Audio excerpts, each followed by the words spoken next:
Every minute, someone's life takes a terrifying detour, not down a dark alley, but into the sterile, bright halls of healing. They walk in seeking care and find themselves plunged into a nightmare. Most malpractice claims in hospitals are related to surgical errors, whereas most claims for outpatient care, which accounts for more than half of the paid malpractice claims, are related to missed or late diagnosis. Now, before you raise a pitchfork at every white coat you see, let's be clear. This isn't an indictment, it's a revelation. Because the truth is, any provider, any nurse, any human being capable of brilliance is also capable of a mistake. This is about understanding why and using that knowledge to build a safer future for every patient who walks through those doors. Scrubs and Subpoenas, Tales from the Witness Stand, a podcast where we'll peel back the sterile sheets and delve into the real stories of medical malpractice. Each episode, a cautionary tale, a blueprint for change, a reminder that even in the darkest corners of human error, there's a light. The light of knowledge, the light of empathy, the light of a future where healthcare becomes not a gamble, but a guarantee. So join us as we dissect the mistakes, illuminate the flaws, and ultimately learn to heal not just bodies, but the very system itself.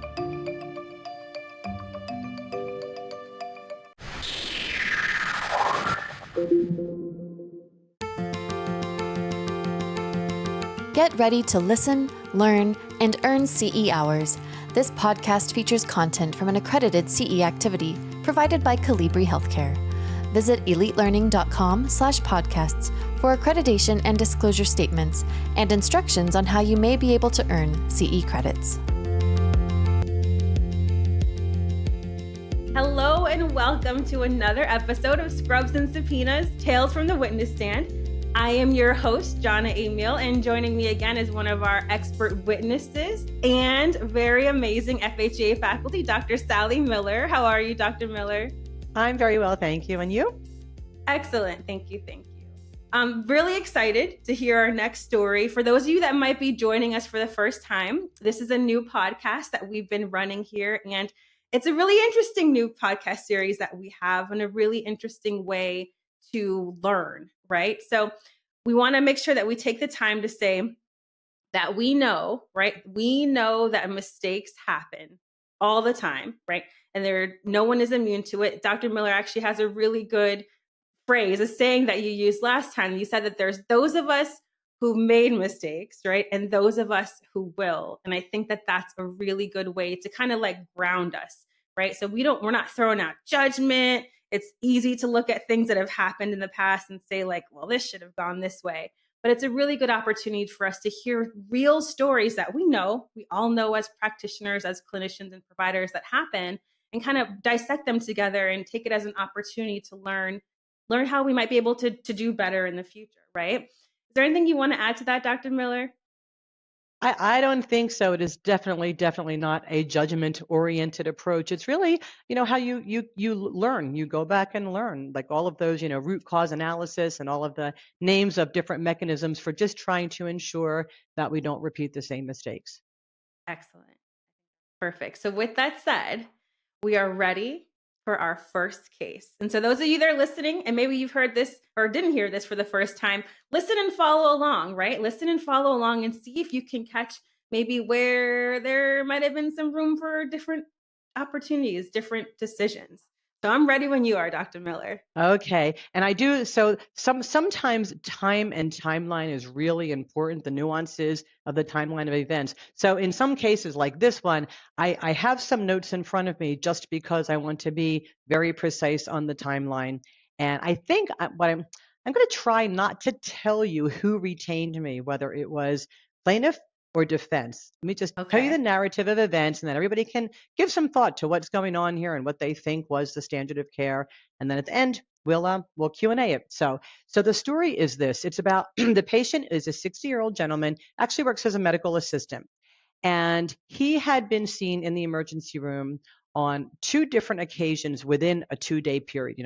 He had an injury at work. Something happened in his role as an MA, something to do with moving a patient, a physical thing. And he had back pain, abdominal pain, and vomiting. And he went to the emergency room twice in a 2-day period, like I said, and they diagnosed him with sciatica. And he was basically, managed for pain and given some suggestions about, exercises, PT, that kind of thing. On the third day, he went back to the emergency room and he was complaining again of back pain, abdominal pain, and vomiting. And so the emergency room physician who examined him at this point noted some abnormal findings during the abdominal exam and the lower back examination. So following that exam on this third visit on the third day, the physician ordered some laboratory tests. He put the patient on IV fluids, pain medication, an NG tube was inserted, and 200 mLs of bloody drainage was drained. So, needless to say, they kept him around for a little bit this time. So that was actually the admission and the initial examination and the NG tube, et cetera, around 4:30 in the evening. At 6 o'clock, an hour and a half later, an obstruction series was ordered. And then some of the labs started to come back, and the patient, of note, the patient had a total leukocyte count of 25.9 thousand cells, which is elevated. He had obviously, right? He had neutrophils of 90%. He had a serum amylase of 1202. Other atypical lab findings included a BUN of 49, a creatinine of 1.7. Now, we don't know where he started. We don't know what his baseline was, but that's what was determined on that night. He was medicated for pain, and then again, he was medicated for pain a little bit later. So, needless to say, shortly after this collection of lab tests came in, the patient was admitted to an internal medicine service. So technically admitted, but you know how it goes in the ER. Sometimes you're admitted to a service, but you can stay in the ER for, a day or more pending availability of a bed. So he was admitted to an internal medicine service. The internal medicine service to which he was admitted, the internist was unavailable. So another internal medicine service was covering for the admitting service of record. The covering internist was out of town, and so the APRN, who is, my interest in this case, the APRN was covering call for the internist that was covering for the other internist. So she was like covering for the covering of the for the covering person? Yes. Okay. We have like what do they call like 6 degrees of separation, yes. Like the whole Kevin Bacon thing, right? So boom, boom, boom. So this APRN, she was not in the hospital. This was I believe it was a Friday night. It was a Friday night, and she was at home and she was taking call. So she picked up the phone. So she was the one that got the call. So what we do know, now remember, all of these things always happen years after the event. By the time everybody's looking at charts and, pleadings have been filed and records are subpoenaed and everybody's looking at it, it's years after these events actually occurred. So what we do know from deposition of the emergency room physician is that he spoke to the covering APRN by telephone. There is no record of this phone call anywhere. There is no recollection of the phone call. The physician was a he, and he doesn't remember what he told the APRN, and she's a she, so just for the sake of brevity, I'll probably use the pronouns here. He doesn't remember what he told her. He didn't write it down. He did document that he called, or there was a note that he called her, but there was nothing to memorialize that conversation. She did not remember this call at all. She didn't remember anything about it when she was deposed like 4 years after the events. And so he doesn't know what he reported to the APRN. She doesn't remember the call at all. And no one else can recall anything about information of this phone call.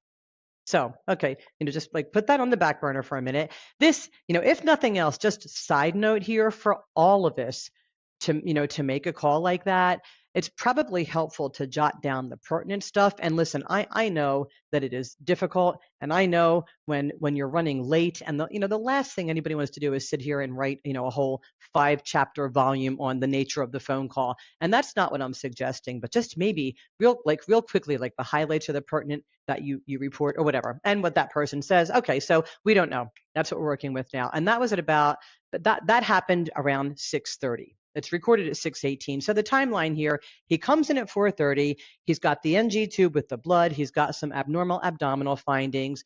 Labs are ordered. An obstruction series is ordered. The labs start to come back around 6 o'clock with this very high white count neutrophilia, very high amylase, elevated BUN and creatinine. That was about 6 o'clock. The patient was medicated for pain, and then at 6:18 was documented the decision to admit him. So this is when this telephone call is happening. Now, we do know, nobody knows what happened during this call, but we do know that according to the chart, the labs were available at that point. The obstruction series was not, because the obstruction series was resulted later on in the evening. So he may or may not have shared with her some of these labs. Nobody knows. And blessedly, nobody was, as you read through the notes and read through the depositions, everybody was just very frank about, look, I don't know what I did on a Friday night 4 years ago. Just like we don't know what we did Friday night 4 years ago. I don't know what I did this last Friday night, Yeah, no But kidding. that's, when you go back and look at the written word, there was very little there. We do know, next thing that's recorded of interest is at 8:24 p.m., the obstruction series is dictated by the radiologist as suggestive of an early or partial small bowel obstruction. No one was advised of this result. Usually the radiologist will make a note, reported to attending, reported to floor nurse, reported to ER, whatever, but there was no note that anyone was advised of this result. So again, was it called to somebody or not? We don't know. The report was not transcribed until the next morning. So that's just out there. It was resulted at 8:24, but we don't know if anybody knew about it or not. So the next thing of interest in the record is that at 9:40 p.m., the emergency room nurse calls the APRN because she's covering the admitting, right? So Yeah. the ER nurse, the patient is now in some sort of status, like they had this ER status hold or something. So they're calling the service for orders, but it's the ER staff that's managing it. Well, whatever. So the ER nurse calls the APRN to request a pain medication. And Dilaudid 1 milligram was ordered. The nurse again called the APRN 5 minutes later asking for an order for severe pain. And so she ordered 2 milligrams of Dilaudid PRN severe pain. Or Dilaudid. Okay. At that time, at that time, the APRN also ordered a surgical consultation. Nothing else is documented about the content of these calls. We have 1 milligram of Dilaudid, 5 minutes later, severe pain, 2 milligrams of Dilaudid, and a surgical consultation. It looks like a routine surgical consult. At least there was nothing ordered stat or nothing recorded that was ordered stat. So this is now 9:40 p.m. on a Friday night. So the surgical consultation did not happen that night because it wasn't ordered stat, reportedly. At 11:45 p.m., a new nurse took over. Nothing else was recorded that night. The APRN was not called by nursing or house staff. The APRN was never called again. This is the entire interaction of the APRN with any staff or anyone about this patient. She got a call at 6:18 from the emergency room physician. She got a call from the floor nurse at 9:40 and then again at 9:45 and gave orders for pain meds and a surgical consult. Again, there is no discussion or dialogue in writing about the content of the call, the nature, were any other pertinent findings pointed out, was anything requested. We just don't know. And that's it. The APRN never heard from anyone again. So I guess she went to bed. The next day, the attending physician with whom the APRN worked, the covering attending, he was back in town, right? So the person whose service it actually is still has nothing to do with this yet. Now the next morning, Saturday morning, it's the physician with whom the APRN works. He's now available, and he goes to the hospital and he rounds live. He does live rounding on the patient, and he felt during his physical exam that a small bowel obstruction with a perforation was possible. So, and apparently at that time, he became aware of the obstruction series result that had been obtained the night before. So a stat CT and surgical consult were ordered. The patient was taken emergently to the operating room. In the OR, the patient was found to have necrosis and gangrene from the gastrojejunostomy to the terminal ileum that he had.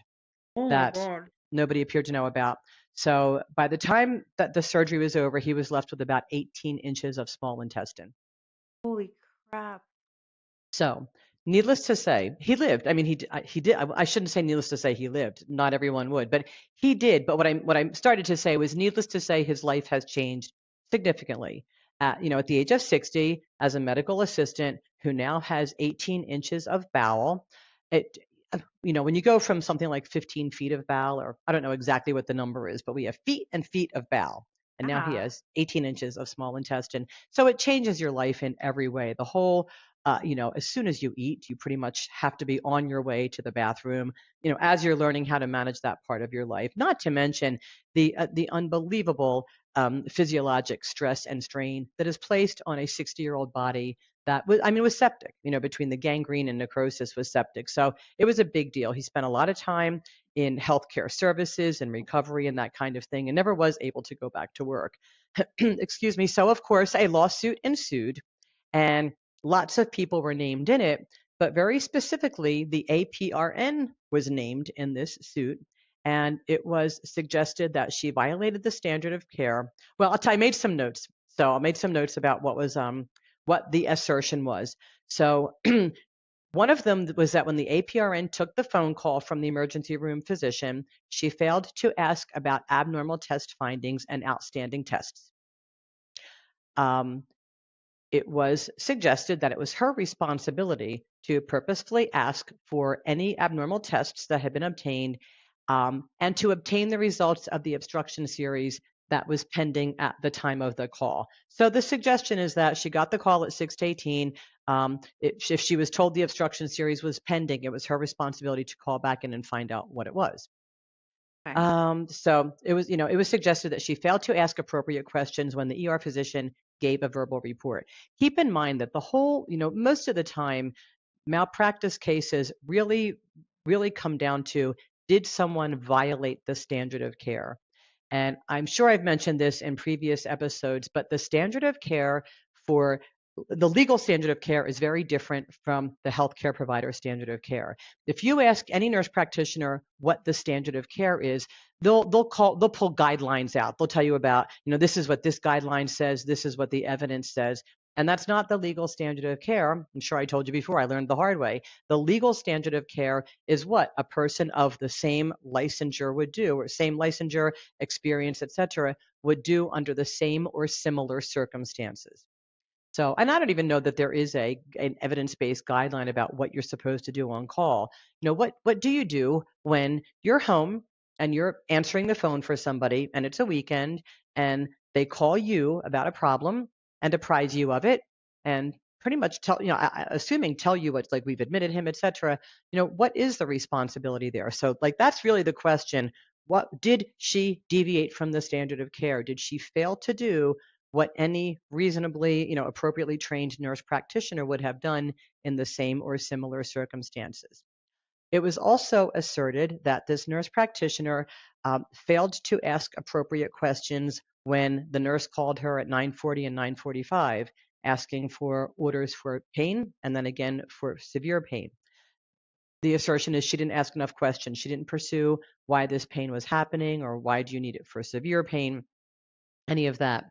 And then finally, it was suggested that the APRN should have asked if the patient had a history of gastric bypass surgery or any sort of gastric surgery. So Oh that's my the God. assertion. That's the assertion, of course, from the patient's attorney, that's what they're asserting that she did wrong. So interestingly, I really think it's an interesting question, actually. So you probably can tell I was trying to be all slick and objective here, but you can probably tell that I was retained by the defense. And Yeah. that really doesn't make any difference. I mean, I have turned down defense cases that I didn't feel like I could support. And I have testified for plaintiffs, and I've also turned down plaintiffs' cases that I felt like I couldn't support. So I really, unlike many of my peers, I really don't have any particular preference. I mean, I think that if we have a nurse practitioner who's violating standards of care and being unsafe, I think we want that drawn to their attention so that they can either remediate their practice or not do it, because it's no good for Absolutely. patients and it's no good for the profession. So I really don't, I don't take sides. I'm not, a defense person or a plaintiff's person. But in this particular circumstance, I thought these were some interesting questions. What who does have what level of responsibility? And of course, since virtually nothing here was recorded, what they will accept many times, what is considered acceptable testimony, is when someone testifies, this is my custom and practice. This is what I would do if Yeah. X happened. So what she said was, now the APRN testified clearly she had no recollection. She didn't remember this at all. She was It was not in a so long position to ago, be. right? Like Yeah, that it was was the big years point. ago. I mean, it's a Friday night. It was a Friday night phone call, and she didn't have any, and didn't memorialize it anywhere. Didn't have it, I mean, this was a long time ago before we all had ready access to charts and laptops that had records on them. And even at that, I don't know. I don't remember how things were at this time, but it definitely was not that easy. And then, of course, you have the whole HIPAA thing about you can't be pulling up medical records on your personal laptop. So Right. this is like, it's just so, is it how cut and dried is all of this? So the things that I think that, I mean, the question for me was, did she deviate from the standard of care when she didn't do those things? I mean, it's the defense's job to answer, to defend themselves against the assertions of the plaintiff. So the plaintiff is saying she didn't ask enough questions during the initial report at 618. She should have called back to check on the obstruction series if she knew it was pending. She should have asked more questions about why there was pain at 9:40 at night. And it was also suggested that she should have ordered that surgical consult stat, and she did not. And all she could say in her testimony was, "Look, I don't know what you're talking about. I have no idea what you're talking about. Unfortunately, I don't have any recollection of 2 phone calls on a Friday night 4 years ago. But I can tell you my custom and practice would be that had I known about a white count of 25.9 thousand, had I known about an amylase of 1202 and neutrophils of 90%, I would have ordered further evaluation." And so, the question, and hopefully people are listening are wondering, really, where, think about the practical application here. You're at home, it's Friday night, you're on call, you're covering for somebody, phone rings, hello, oh, it's the ER. Yes, we have this patient. Here's the dialogue. Okay. And they hang up, and then hours later, 3.5 hours later, the patient's having pain. Okay, give them some Dilaudid, having more pain, give them some more Dilaudid. Where does the responsibility lie? So who Wow. whose responsibility is it to give information? I mean, is it acceptable to say that the APRN is just the receiver here, and whatever information is presented, that's what she works with? Or is it her job to ask more questions? Is it her job to pursue that a little bit further? Whose responsibility is it to make sure that information is given to the covering person on call, that they can make appropriate judgment calls? That's one thing to Wow. consider. And I guess that's really the big thing when push comes to shove. So if we only had like mystery music, maybe we could play mystery music now and people would think through this. But I mean, really, so from a defense perspective, primarily, just because nobody wrote anything down doesn't mean that information didn't change hands. You know, Right. um, do you write down? When anybody makes a call, is it the standard of care to write down every little thing you say?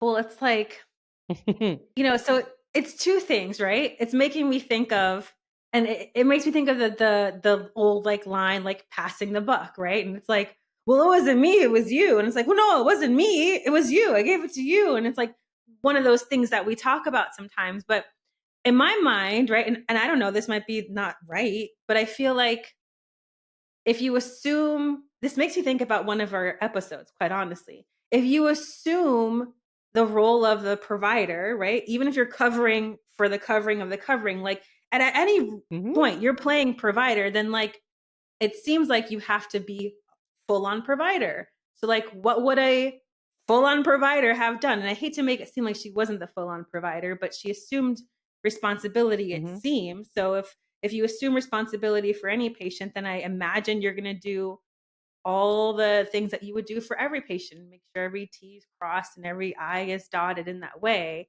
And then without the documentation, this makes me think of every single time a professor has like drilled documentation into our heads as like nursing students. How freaking important it is to document, because that's the whole thing. If you didn't document it, then like something happens. How do you go back and show anything? You don't. But then I think about that was so many years ago. Even if you did document it, how long does documentation live? Now that's like the new thing I never even thought about. There's like a lot of layers to that. All of the above. I mean, now it's like documentation just lives to infinity. I guess unless we have some major, major devastating cloud crash or something and everything Right. will be gone, it's like everything is available on the cloud. So, I mean, I really, I'll tell you, listen, I was retained by the defense. So, Yeah. I mean, I don't know how to say this because I want to accurately represent my thought process. It's not like I go, oh, I'm going to say whatever I have to say for the defense. Like I said, I've turned down cases when I feel like I can't defend them. In this one, I really had to think about what is that the legal standard of care, what the same licensed person would do in the same or similar circumstances. What, I'm like, what did I do when I was on call? And I got a call from a facility and they told me something and I had to give a response to it. How much digging do I do? A typical, like what someone would do in the same or similar circumstances.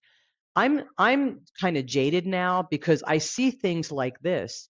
So my documentation has changed over the years. My approach to anything has changed over the years because I've seen how these questions arise, I years feel like later. you are hyper documenting now. Oh, I'm sure I said another episode. Everybody makes fun of my documentation because it's like, it's like almost reading War and Peace. It takes time. I really do go Yeah. back and I just write every note as if 3 or 4 people are going to be scrutinizing it with a magnifying glass a couple years down the line. Because, I hope it doesn't happen, but it could be. In this case, though, I really did struggle with envisioning this dialogue in a real world day to day. I mean, I definitely do not think it is the responsibility of the receiver of the call who's, at 6 o'clock at Friday night, probably home having dinner or something, gets this call from the ER, from the person who is on site, the person who evaluated the patient, the person who ordered all of these things. Like that person presumably knows all the relevant info and is calling Right. to give report. So I definitely believe that the primary onus of responsibility is on the person who's made the call to admit the patient and then is passing that on to someone else. I mean, when you give report, you tell the person who's going to take over what they need to know, right? I mean, even nursing report was that way. Yeah. But and so the APRN, we don't know what she was told. That's Right. the Because there's thing. no We don't documentation, right? There's know no what record she of was told. We don't know. And so it all becomes what if, what if, what if. So remember, this man had been in there 3 times in the last 3 days after an event at work and got some back pain, and for 2 days had been diagnosed with sciatica. So we don't know if when he gave report, he said, look, this is, this man's 3rd day here. He's been treated for sciatica, but it seemed a little off and he's back. So I ordered these other things.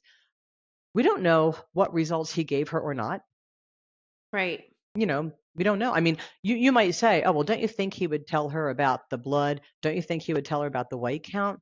Well, yeah, but I have learned, don't ever assume what somebody else did or didn't do. Because also vision those emergency room nights. 5 million things are happening. Somebody's coding Mhm. here. There's a femur sticking out of somebody's leg over here. Somebody else is out sick. Everybody's overworked. This ER doc is in the middle of like some other major thing. And somebody says, oh, hey, that internal med's on the phone for this guy. Oh, hey, look, sorry. Just wanted to let you know we're admitting this guy to your service. Blah blah blah. See ya.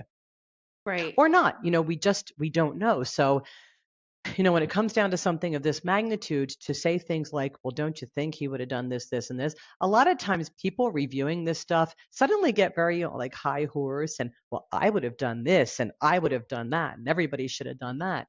And that's just not real life. So at the end of the road, if it's not written down and nobody remembers it, you can't say what somebody did or didn't do or what they should have done.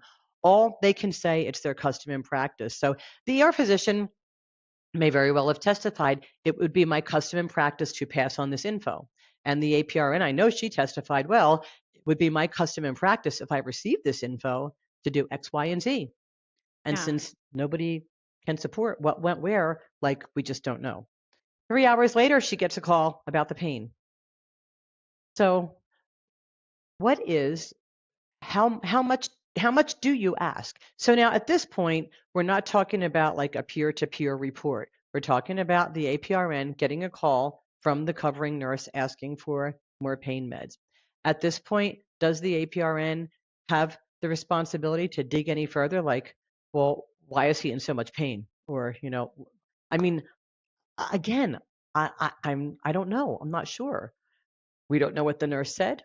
We don't know what the APRN said. Nobody knows because nobody wrote it down. To some extent, I still do believe that the person making the call is the person on site, on board, with whatever information prompted them to make the call. And you would assume that they would pass on appropriate info. But again, like nobody knows. So Exactly. it almost reads like, oh, so and so is having pain. Can I have a pain order? Yeah, give him 1 milligram of Dilaudid. Right. Is that right?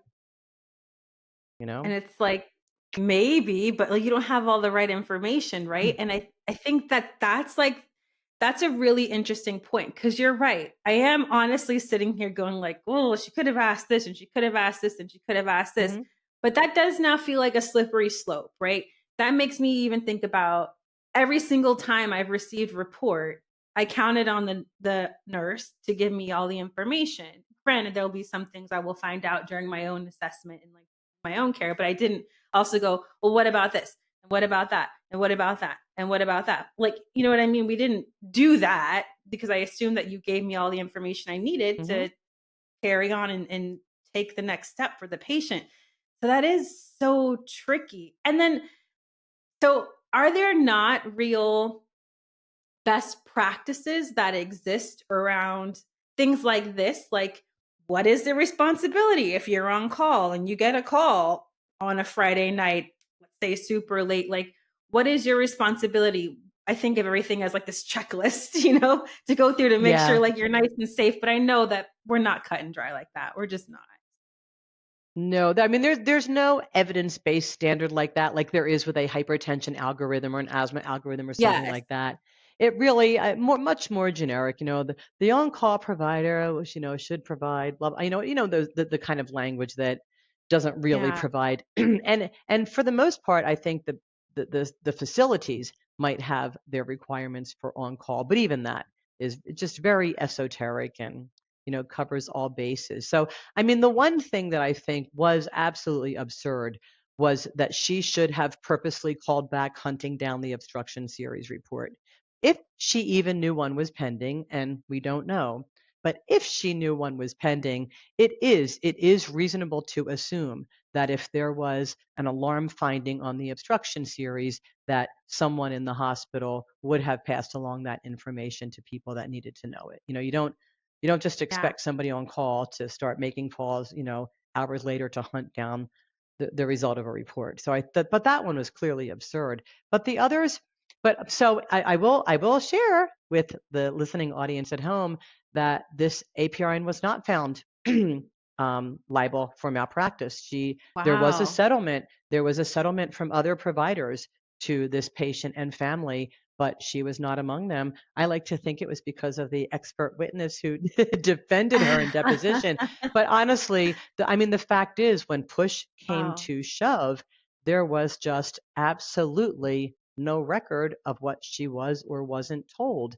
And the one thing that I think everybody did seem to agree with was the people on site, the people that make the call to bring you into it, do have the primary responsibility for ensuring that all relevant information is communicated.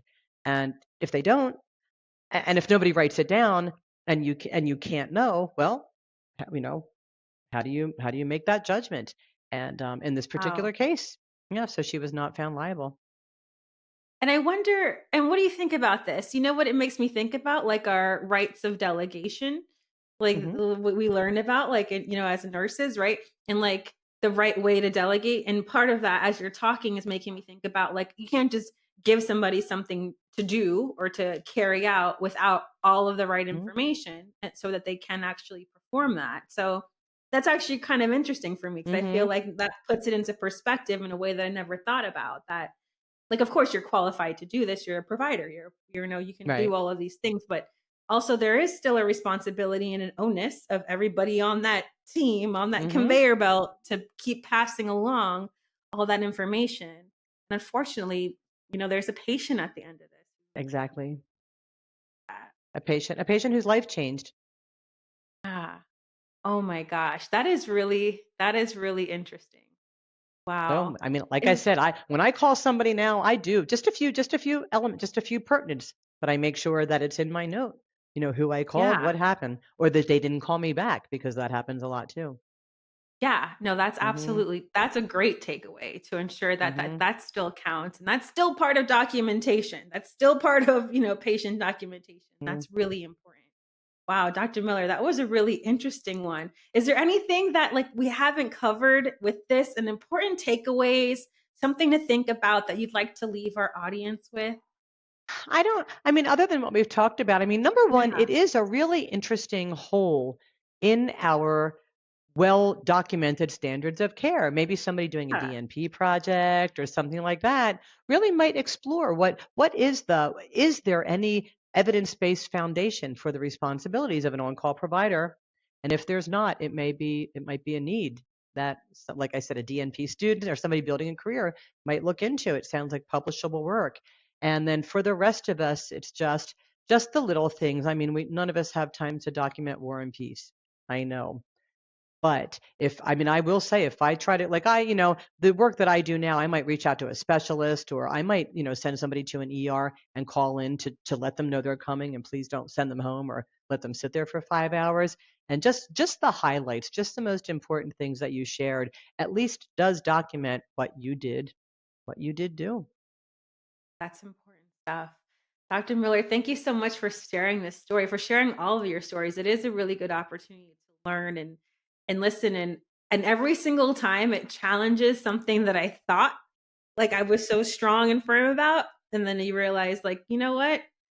Real life is really different than what we learn in the textbooks, and real life is really different than, you know, all the things that we have to do as we're learning. That's not wrong, but there are these pieces that just don't capture until you're in it. Oh, that whole human factor. That whole Yeah. human piece. Yep. Wow. Thank you so much. And thank you all for tuning in, listening. We hope that you found this story interesting and that you also found it helpful and learned something from this. And if you like this episode and any of our other ones, check out our other podcast offerings that we have going on FHA.com. Goodbye for now. This podcast featured content from an accredited CE activity provided by Calibri Healthcare. Visit elitelearning.com/podcasts for accreditation and disclosure statements and instructions on how you may be able to earn CE credits. Take your learning to the next level by subscribing to more podcasts on compelling healthcare topics.